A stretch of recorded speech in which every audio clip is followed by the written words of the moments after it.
Hello students, welcome to learn with aspirant. जैसे कि आप सभी को पता है, आज आपके आईबी सिक्योरिटी असिस्टेंट एग्ज़ाम समाप्त हो गए हैं।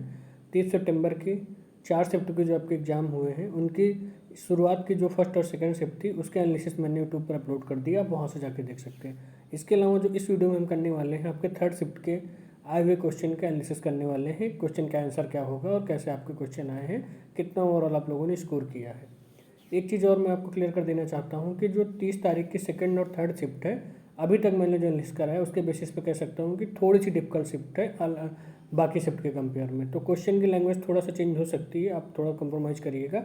अगर आपको कोई एक्स्ट्रा फैक्ट्स मालूम होते हैं, याद होते हैं, तो आप कमेंट करिएगा, चीज़ें वहाँ पर भी डिस्कस की जाएंगी। स्टार्ट करते हैं 30 सितंबर के थर्ड शिफ्ट में आए हुए पहले क्वेश्चन के साथ। आज की शिफ्ट का जो पहला क्वेश्चन है, मैत्री अभ्यास किन दो देशों के बीच एक संयुक्त सैन्य अभ्यास है? भारत और थाईलैंड के बीच। मैंने पहले भी जितने भी एनालिसिस कराए हर वीडियो में मैंने बता रखा है आपके कि आईबी का स्पेशल टॉपिक एक बन गया है मिलिट्री एक्सरसाइजेज। उससे एक क्वेश्चन से और हर शिफ्ट में पूछा जाता है। इसके बारे में थोड़ा सा और फैक्ट देख लेते हैं। मैत्री एक्सरसाइज आपकी जो शुरू हुई थाईलैंड से, वो 2006 से शुरू हुई है। पहला संस्करण 2006 में हुआ था।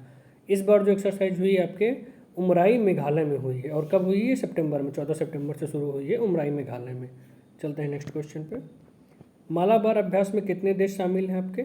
मालाबार अभ्यास में 4 देश शामिल होते हैं, भारत, जापान, अमेरिका और ऑस्ट्रेलिया। ये 4 देश कौन से? इनको क्वाड देश बोला जाता है। कौन सा देश? Quad country. अगर आपसे क्वेश्चन पूछा जाए कि क्वाड कंट्री के मेंबर कौन है, तो इंडिया, ऑस्ट्रेलिया, यूएसए, जापान। और जो इस बार एक्सरसाइज हुई है मालाबार 2025 में आपकी, उसका होस्ट किया है यूएसए द्वारा, अमेरिका द्वारा वो होस्ट किया गया है। और ये मालाबार एक्सरसाइज का 5वां एडिशन था। और ये हुआ कहाँ है आपके? ये आपके गुआम आइलैंड है। गुआम आइलैंड में इस बार हुई है एक्सरसाइज। तो जो फैक्ट इससे बन सकते थे सारे मैंने बता दिए। चलते हैं नेक्स्ट क्वेश्चन पे। दिल्ली सल्तनत का संस्थापक कौन है आपका? कुतुबुद्दीन ऐबक। बहुत सिंपल क्वेश्चन है और इससे पहले भी मैंने आपको बता रखा था एक्सपेक्टेड क्वेश्चन में कि ये क्वेश्चन आपसे पूछा जा सकता है। जैसे दिल्ली सल्तनत है, इसके अलावा गुलाम सल्तनत है, जो भी इससे इंपॉर्टेंट क्वेश्चन बन सकते थे वो ऑलमोस्ट मैंने बता रखे थे आपको पहले से। चलते हैं नेक्स्ट क्वेश्चन पे। विश्व पैरा एथलेटिक्स ग्रांड प्रिक्स 2025 में पदक तालिका में कौन सा देश पहले स्थान पर रहा? भारत। देखिए, काफ़ी ज़्यादा रिस्पेक्ट की बात है कि भारत विश्व पैरा एथलेटिक्स ग्रांड प्रिक्स के 2025 संस्करण में पहले स्थान पर था। तो ये क्वेश्चन अदर एग्जाम के लिए भी इंपॉर्टेंट बन सकता है। अगर आप लोग वीडियो देख रहे हैं तो ये क्वेश्चन थोड़ा सा मेमोराइज करने की कोशिश कीजिएगा। चलते हैं नेक्स्ट क्वेश्चन पे। सीपी राधाकृष्णन किस राज्य के पूर्व राज्यपाल थे? अभी क्वेश्चन देखिए आपसे पूछा क्यों गया है, क्योंकि पता हो आपको कि इंडिया की तरफ से जो उपराष्ट्रपति पद के उम्मीदवार थे वो सीपी राधाकृष्णन जी को चुना गया है। और ये कहाँ से थे इससे पहले राज्यपाल? महाराष्ट्र के। अभी तो उन्होंने हाल ही में शपथ भी ले ली उपराष्ट्रपति की। तो ये क्वेश्चन पूछा जाता है कि कौन से नंबर के राष्ट्रपति की शपथ ली? आपके 15वें उपराष्ट्रपति के रूप में इन्होंने शपथ ली है। ठीक है, चलते हैं नेक्स्ट क्वेश्चन पे। 2023 के लिए भारत का मानव विकास सूचकांक रैंक क्या था? 134 2023 के लिए। देखिए, क्वेश्चन आपसे 2023 का पूछा गया, लगभग 1 से 1.5 साल पहले, 2 साल पहले का करंट अफेयर का क्वेश्चन आया है। तो इसीलिए मैं कहता हूँ कि अब करंट अफेयर का पैटर्न ना बहुत अपडेट हो चुका है। अगर आपको करंट अफेयर पढ़नी है, तो अगर आप कोई इंडेक्स या कोई टॉपिक पढ़ रहे हैं तो उसके आगे 1 साल 2 साल पहले की चीज़ें जरूर पढ़ के जाइए, क्योंकि क्वेश्चन आपका कोई आइडिया नहीं है किस सन से पूछा जा चुका है। चलते हैं नेक्स्ट क्वेश्चन पे। भारत के नेपोलियन के रूप में किसे जाना जाता है आपका? भारत के नेपोलियन के रूप में समुद्रगुप्त को जाना जाता है। चलते हैं नेक्स्ट क्वेश्चन। नेवर लैंड पुस्तक किसने लिखी है? नेवर लैंड पुस्तक किसने लिखी है? आपकी नमिता गोखले ने। थोड़ा सा इंपॉर्टेंट बुक बन जाती है इसलिए क्योंकि अवार्ड विनिंग बुक है, तो आप इसको याद कर सकते हैं कि नेवर लैंड पुस्तक किसने लिखी है? नमिता गोखले ने। चलते हैं नेक्स्ट क्वेश्चन पे। 2011 की जनगणना के अनुसार भारत में सबसे कम लिंगानुपात वाला राज्य कौन सा है आपका?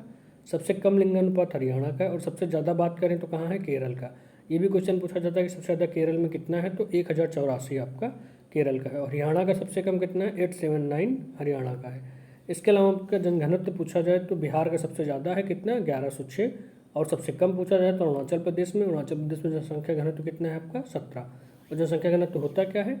1000 स्क्वायर मीटर के एरिया में रहने वाले लोगों की संख्या को जनसंख्या घनत्व कहते हैं। चलते हैं नेक्स्ट क्वेश्चन पे। कौन से केंद्र शासित प्रदेशों में विधानसभा है आपके? पुद्दुचेरी, जम्मू कश्मीर और दिल्ली। किसमें? पुद्दुचेरी, जम्मू कश्मीर और दिल्ली में आपकी विधानसभाएं हैं और यहाँ पे आपका इलेक्शन भी होता है। चलते हैं नेक्स्ट क्वेश्चन पे। स्पीड स्केटिंग विश्व चैंपियनशिप में भारत का पहला स्वर्ण पदक किसने जीता?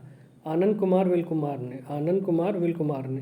काफ़ी इंपॉर्टेंट, काफ़ी, मैं तो कहूँगा मोस्ट इंपॉर्टेंट क्वेश्चन आने वाले सभी एग्जामों के लिए, जो भी आपके एग्जाम आगे आने वाले हैं सबके लिए मोस्ट इंपॉर्टेंट क्वेश्चन, क्योंकि पहली बार हुआ है कि स्केटिंग में भारत की तरफ से कोई मेडल जीत के लाया है, और वो भी गोल्ड मेडल। नरेंद्र मोदी द्वारा भी इन्हें बधाई दी गई थी, मतलब भारत के काफ़ी नाम महानतम हस्तियों द्वारा भी इन्हें बधाई दिया गया है इस अवार्ड के लिए, इस मेडल के लिए। तो बहुत इंपॉर्टेंट क्वेश्चन आप सभी के लिए बनने वाला है आगे एग्जाम के लिए। चलते हैं नेक्स्ट क्वेश्चन पे। सिंपल क्वेश्चन है, देखिए केरल के मुख्यमंत्री कौन है आपके? पिनराई विजयन। कौन है? पिनराई विजयन आपके केरल के मुख्यमंत्री के रूप में है। चलते हैं नेक्स्ट क्वेश्चन पे। हिंदुस्तानी संगीत पद्धति क्रमिक पुस्तक मालिका के लेखक कौन था? पंडित विष्णु नारायण भरतखंडे। अब पंडित विष्णु नारायण भरतखंडे क्यों इंपॉर्टेंट है? क्योंकि आपके जो हिंदुस्तानी संगीत पद्धति के जन्मदाता के रूप में माने जाते हैं, यही माने जाते हैं पंडित विष्णु नारायण भरतखंडे। और अगर एक क्वेश्चन और बनता है आपसे कि भातखंडे संगीत विश्वविद्यालय कहाँ पे आपका? तो लखनऊ उत्तर प्रदेश में। ये भी क्वेश्चन आपसे कभी कभी पूछा जाता है कि भातखंडे संगीत विश्वविद्यालय कहाँ पे? इसकी स्थापना लखनऊ में हो रखी है। और 1922 में से डीम्ड यूनिवर्सिटी के रूप में समान दर्जा दिया गया है। कैसे? डीम्ड यूनिवर्सिटी के रूप में से दर्जा दिया गया है। आगे बढ़ते हैं नेक्स्ट क्वेश्चन पे। 1857 के विद्रोह का प्रतीकात्मक नेतृत्व कौन था? 1857 के विद्रोह में जो भारत की तरफ से नेतृत्व किया था वो किया गया था बहादुर शाह जफर द्वारा, और ये कहाँ पे किया गया था? दिल्ली में। इसके अलावा जो क्वेश्चन इंपॉर्टेंट बन सकता है आपसे, ये पूछा जाता है कि और अलग अलग सिटी से किसने किसने नेतृत्व किया था? तो आपको पता होगा कि रानी लक्ष्मीबाई ने झांसी से नेतृत्व किया था, कुंवर साहब ने आपका बिहार से नेतृत्व किया, तात्या टोपे और नाना साहब ने आपका कानपुर से नेतृत्व किया था, और बेगम हजरत महल ने आपका लखनऊ से नेतृत्व किया था। तो ये आज की शिफ्ट के इंपॉर्टेंट क्वेश्चन जो बन सकते हैं, जो आए हैं, उन सबके मैंने लिस्ट कराया है। इसके अलावा जो आपके और क्वेश्चन मुझे मिले हैं, मैं टेलीग्राम पे PDF डाल दूंगा, आप वहाँ से उसके आंसर चेक कर सकते हैं। तो आई थिंक वीडियो आपको पसंद आया होगा, चैनल को सब्सक्राइब कर लीजिए। 4th शिफ्ट का एनालिसिस बहुत जल्द हम करवाने वाले हैं, बहुत जल्द वीडियो अपलोड करेंगे। Thank you for watching.